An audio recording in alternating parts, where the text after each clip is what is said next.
ऐसा है कि लाइक रिसोर्सेज कम है। वो कहते हैं ना कि मतलब अगर आप एक रोड पे चल रहे हैं, वहाँ पे बहुत कोहरा रखा है, तो जहाँ तक आपको रास्ता दिख रहा है वहाँ तक जाओ, एंड देन लाइक आगे जाके आपको रास्ता दिख जाएगा। लाइक मेरा था स्टार्टिंग में, मैंने प्राइमरी स्कूल से पढ़ा था, तो मैं वहीं पे स्टॉप हो जाती तो शायद लाइक किसी विलेज नॉर्मल जॉब कर रही होती, या मतलब अभी नहीं कर रही होती, कुछ दिनों में मिल जाती। इतनी अच्छी जगह नहीं होती।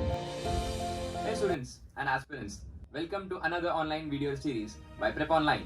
I am Manish Mujandani, Amazonian Batch 2K17, and today I have a very special guest with me. I have Charul Honaria from Batch 2020. She is a fresher at AIMS and one of my junior.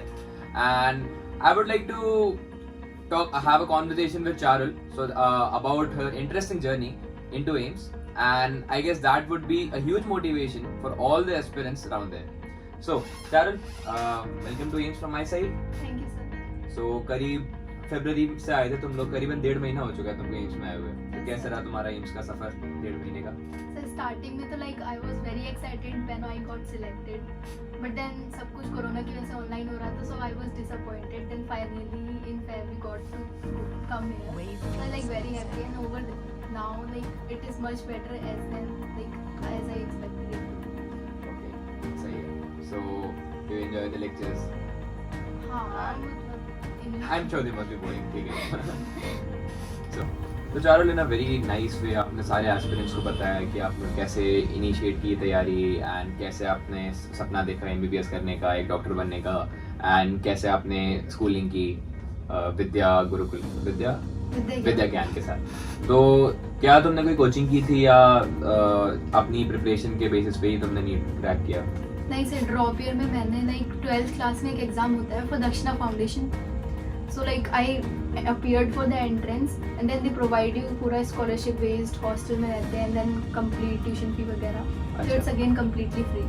अच्छा, so ये दक्षिणा foundation का exam कैसे होता है? How can a child living in a village get access to it? ये exam में कैसे एनरोल कर सकते हैं, कुछ इसके बारे में बताओ। इसका फॉर्म आता है, you can search it on website dakshina.org and you will get it. क्या तो आप अपने स्कूल से रजिस्टर कर सकते हैं, या इंडिविजुअल स्टूडेंट भी लाइक फिल कर सकता है फॉर्म को। You get it in class 12। Okay, तो ये दक्षिणा फाउंडेशन की कोचिंग थी, तो ये भी बुलंदशहर में ही थी? नहीं सर, दक्षिणा फाउंडेशन पुणे। दक्षिणा फाउंडेशन पुणे। सो पहले अपने जिले बिजनौर से आप पढ़ाई करने गई, स्कूलिंग करने गई बुलंदशहर, एंड बुलंदशहर से फिर ड्रॉप लेकर आप गई पुणे। काफ़ी लंबी जर्नी रही है आपकी एम्स आने के लिए। सो दक्षिणा फाउंडेशन में आपका एजुकेशन का ख्याल रखा गया, and did they also provide you accommodation and books also? हाँ, वाज हॉस्टल पूरा लाइक, अच्छा, मतलब all expenses included. Okay, so that's really nice to know. Anyways, तो you gave NEET in 2019, right? Yes sir. So Charul, तो how did this idea come into your head कि मुझे doctor बनना है, या मुझे MBBS करना है, या मुझे NEET देनी है? Sir, actually I belong to a village, so like वहाँ पे मैंने health condition देखी है, they are not that sound. So then I got selected into Vidyagyan Leadership Academy, which is like scholarship based and provides free education. Okay. So I thought I am getting a wonderful platform, so I should do something for village. Okay, that's right. So that's a very interesting part, aspirants, कि आमतौर पर हमें लगता है कि अगर हम एक गांव से बिलोंग करते हैं तो हमारे फ्यूचर में higher education, specially top institutes like AIIMS, IITs and NITs हमारी रीच के बाहर है। लेकिन Charul defied all the odds and proved everyone wrong by getting selected in AIMS. So Charul, let's talk a bit more about your background. So exactly कौन से गांव से आप बिलोंग करते हो?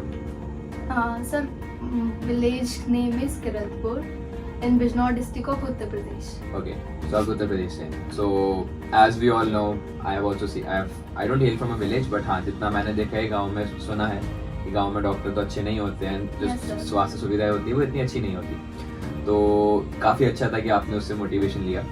So गांव में तो फैसिलिटीज होती ही नहीं, गांव में नीट के बारे में किसी ने सुना नहीं होगा, किसी को डॉक्टर कैसे बनते हैं किसी ने नहीं पढ़ा कि हाँ वो तो बड़े लोग होते हैं, साहब लोग होते हैं। तो तुझे सबसे पहले इसका आइडिया कैसे लगा? So like my father is a graduate, though मतलब he could not get right guidance, that's why he is still doing farming. So like, but for me he was aware कि क्या कराना है, and like he used his that knowledge for my life, and then I got into Vidyagyan. So over there it was all good. Like we were expose to the world outside and then like मतलब पूरा mindset change हो गया and I had the opportunities and So would you say that getting into Vidya Gyan was the really a turning turning moment? point of my life. Okay, right. So how did you get into Vidya Gyan? Would you like to talk about it? Hi, it's wonderful opportunity. Like they select people on economic basis. Okay.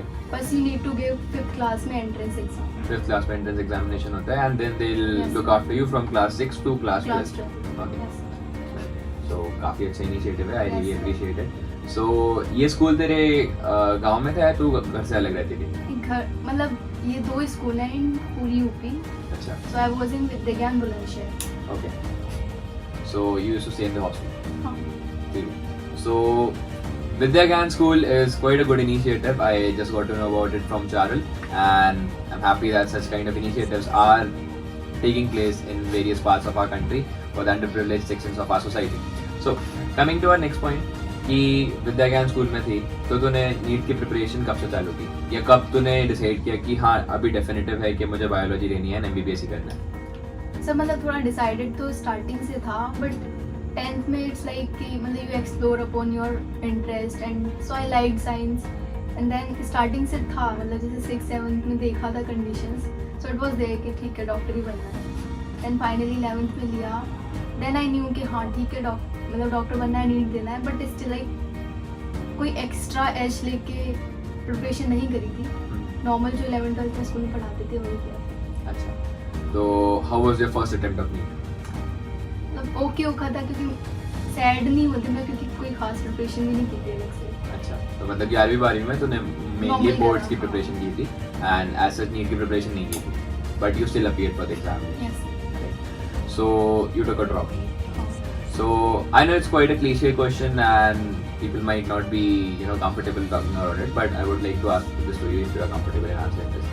कि आमतौर पर हमारे समाज में specially अगर हम गांव की बात करें तो ये कहा जाता है कि लड़की है 12वीं तक पढ़ लिया बहुत है अब इसकी शादी करवा दो या इसको घर के किसी काम में लगवा दो या इस प्रकार से. तो ऐसे में आपके माँ बाप का आपके पेरेंट्स का क्या रोल था, आपके सोसाइटी ने क्या कहा, आपके जो दूर दराज के रिश्तेदार होते हैं उन्होंने क्या कहा एंड आपने कैसे यह दृढ़ निश्चय किया कि हाँ मुझे ड्रॉप लेना है एंड मुझे MBBS करना ही है? वैसे ही ट्रेंड एग्जिस्ट करता है बट लाइक फॉर दोज जैसे मैंने स्टार्टिंग से मतलब 6 में सिलेक्शन हो गया था तो everyone in my village new me very well and they know कि मतलब ये लड़की तो कुछ करेगी. अच्छा अच्छा सही बात. So, काफी अच्छी बात है. इतना ऐसे किसी ने कोई खास अपोज नहीं किया बट फिर भी मतलब मेरा मैसेज है कि लाइक जो भी लोग ऐसा करते हैं या कुछ भी है तो बच्चों को पढ़ने दें. लाइक गर्ल्स भी कोई कम थोड़ा है so they can do good if they are provided opportunities. Exactly very well articulated by Charul कि काफी अच्छा है कि लड़कियां कम थोड़ी हैं, लड़कियां तो ज्यादा आगे निकल रही हैं आजकल. तो चारुल ने अपने समाज को, अपने गांव को और पूरे देश के सामने एक उदाहरण प्रस्तुत किया कि लड़कियां भी कैसे despite fighting all odds and all difficult circumstances कैसे एक प्रेस्टिजियस एग्जामिनेशन क्रैक कर सकती हैं. So we discussed in length about the various challenges Charul faced and how did she manage to overcome them. She also mentioned the role of various charity organizations and schooling initiatives like Vidya Gyan and a coaching initiative, Dakshina Foundation. So these and many other initiatives by other organizations in the country are very helpful for the students coming from similar backgrounds to enter into prestigious institutions. So Charul, we have had a good discussion. Thank you so much for your time. So we would like to end this video by a short message from your side for the aspirants, especially those hailing from rural areas जिनको काफ़ी सारी दिक्कतें होती हैं जैसे financial problems, language barriers, Hindi medium से पढ़े होते हैं एंड लोग सपोर्ट नहीं करते, फैमिली सपोर्ट नहीं करती, समाज सपोर्ट नहीं करता, रिश्तेदार सपोर्ट नहीं करते. तो उन सभी को आप क्या मैसेज देना चाहेंगे? Sir I would like to say कि आप देखो मतलब भले ही आपके पास अभी ऐसा है कि लाइक रिसोर्सेज कम है. वो कहते हैं ना कि मतलब अगर आप एक रोड पे चल रहे हैं वहाँ पे बहुत कोहरा रखा है तो जहाँ तक आपको रास्ता दिख रहा है वहाँ तक जाओ एंड देन लाइक वहाँ तक चलोगे तो आप आगे जाके आपको रास्ता दिख जाएगा. लाइक मेरा था स्टार्टिंग में मैंने प्राइमरी स्कूल से पढ़ा था तो मैं वहीं पे स्टॉप हो जाती तो शायद लाइक किसी विलेज नॉर्मल जॉब कर रही होती या मतलब अभी नहीं कर रही होती कुछ जो मिल जाती, इतनी अच्छी जगह नहीं होती. तो एंड देन अगर मैं विद्या ज्ञान में स्टॉप हो जाती तो मुझे दक्षिणा वाला मुझे नहीं पता था. आई न्यू कि मतलब मुझे डॉक्टर बनना है बट आई वॉज नोइंग कि मतलब मेरे पेरेंट्स मुझे कोटा भेज के नहीं लाइक कोचिंग नहीं करा सकते हैं, तो मैं अपना वो आइडिया वहीं ड्रॉप कर सकती थी, बट मैंने नहीं किया। Then I got a way out कि हाँ ठीक है, दक्षिणा से कोचिंग कर लेते हैं। तो ऐसे डीमोटिवेट नहीं हो जाना है, अपना आइडिया या जो भी ड्रीम है उसको लेके चलो यार, मतलब ऐसे स्किप नहीं कर देना है, लेके चलो, आपको रास्ता मिलता जाएगा। भले ही कैसे भी बैकग्राउंड से बिलोंग करते हो, कोई दिक्कत नहीं होगी, मतलब सपोर्ट आ जाती है टाइम के साथ। और बाकी अभी प्रिपेयर कर रहे हो तो करते रहो अच्छे से, कोई फालतू ज़्यादा स्टफ पढ़ने की जरूरत नहीं है। नॉर्मल NCERTs पे फोकस करो और अच्छे से पढ़ते रहो, इंटरनली मोटिवेटेड रहो और बस अच्छे से पढ़ते रहो। Best of luck. So that was a very motivating and knowledgeable address from Charul. So Charul, we thank you for your time on behalf of Prep Online. So students and aspirants, we Prep Online and Charul wish you all the best for your preparation and hope that we'll be able to help you to achieve your aims, and keep following Prep Online for other such motivational and educational stuff. Thank you for watching this video.